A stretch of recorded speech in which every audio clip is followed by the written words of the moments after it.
Hello అండి, welcome back to MNK fashion. So ఇది వచ్చేసి మంచి బ్లౌజ్ పీసెస్ చూపిస్తున్నానండి. సో కావాల్సిన వాళ్ళు ఫాస్ట్గా మెసేజ్ చేసేయండి.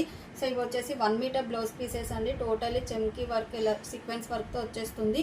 సో 1 బై 1 కలర్స్ చూపిస్తాను. సో మీకు ఏది కావాలంటే స్క్రీన్ షాట్ తీసి నాకు వాట్సాప్ చేసేయండి. సో ఇది వచ్చేసి గోల్డ్ షేడ్లో వస్తుందండి. సో ఇది వచ్చేసి ఫస్ట్ వన్. సో ఇది వచ్చేసి వంకాయ కలర్ షేడ్ అండి. సో కలర్స్ కూడా క్లియర్గా చూపిస్తున్నాను. ఓన్లీ ఫర్ 250 రూపీస్ అండి. అండ్ ఇది వచ్చేసి మీకు మెరూన్ కలర్ అండి. So maroon colour. సో ఇది వచ్చేసి బ్రౌన్ కలర్ షేడ్ అండి. అండ్ ఇది వచ్చేసి గ్రీన్ కలర్. సో ఇది వచ్చేసి నేవీ బ్లూ కలర్ షేడ్ అండి. అండ్ ఇది వచ్చేసి మీకు మెరూన్ షేడ్ అండి, కొంచెం లైట్ కలర్ మెరూన్ షేడ్లో ఉంటుంది. ఇది వచ్చేసి డిఫరెంట్ గ్రీన్ షేడ్ వస్తుందండి మీకు ఇలా. So green shade. అండ్ వచ్చేసి మీకు ఒకటి ఓపెన్ చూపిస్తున్నాను చూడండి. ఓన్లీ ఫర్ 250 రూపీస్ అండి. 1 మీటర్